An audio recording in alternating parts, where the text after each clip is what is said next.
6:59 WIBX. Good morning, Monday morning. See the sun beginning to pop up a little bit through the clouds, and we'll go to a sweltering 48 degrees. We'll be at least 15 degrees higher than normal at least today. By the middle of the week, we'll be up into the mid 60s. Crazy. Come on, what are you not feeling well?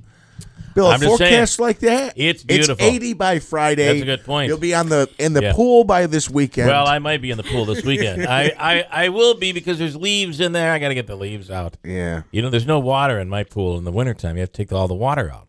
So the debris gets in there and all that stuff. And usually a woodchuck dies in there or something. Or a skunk. Ooh. I'm really worried about the apples this year.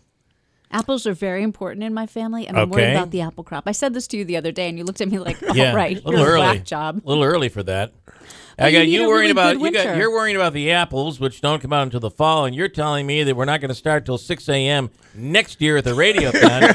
You people are planning so far ahead, I can't follow you. That's true. Okay, let's get into this Wegmans thing. Fortune magazine has put out their annual list of the 100 best companies to work for, and once again, number one is Google.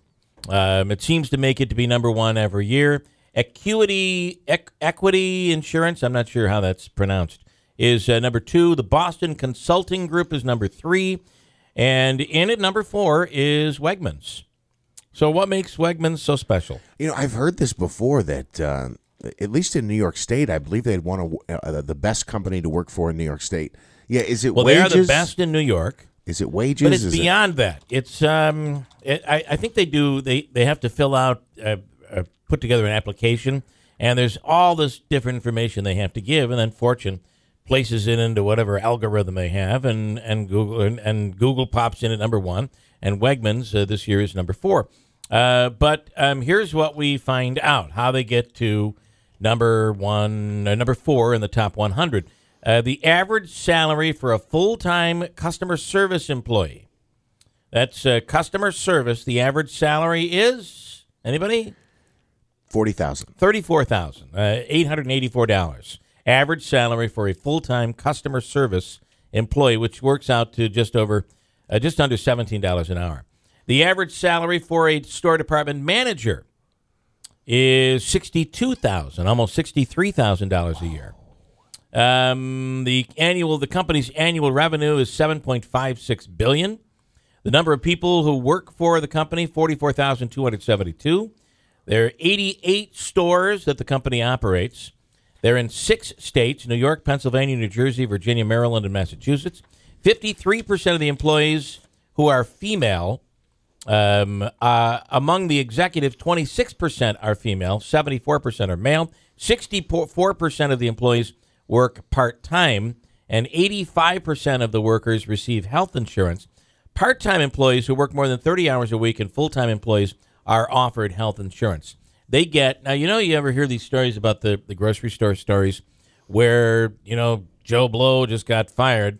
He had a soda while he was on break, and he didn't pay for it. Mm-hmm.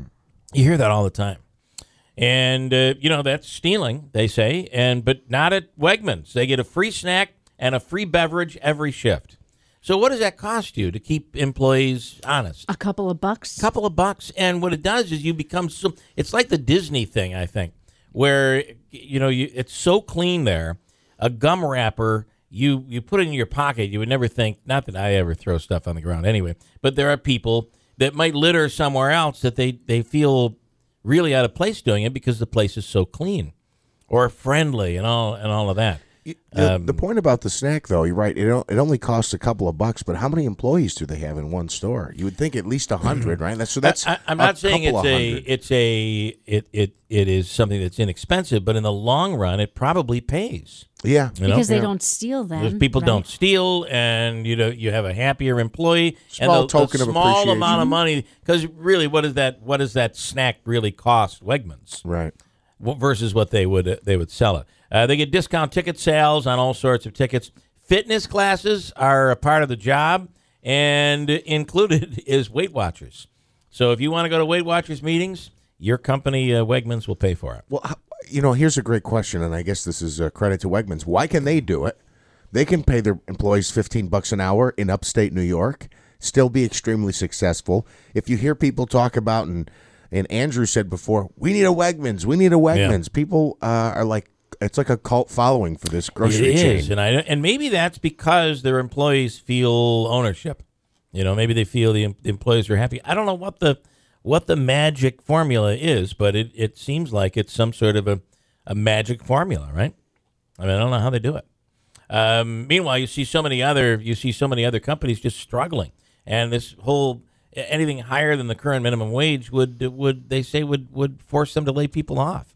I don't know how they pull it off, but they have been able to find their customers such a loyalty from their customers that it all kind of works, right? 6:46, Christine with an update right now, and then we'll do Willie Waffle. I was not in with Radiothon on Friday, so Willie, we're going to give her the weekend movies, the movies that are going on right now.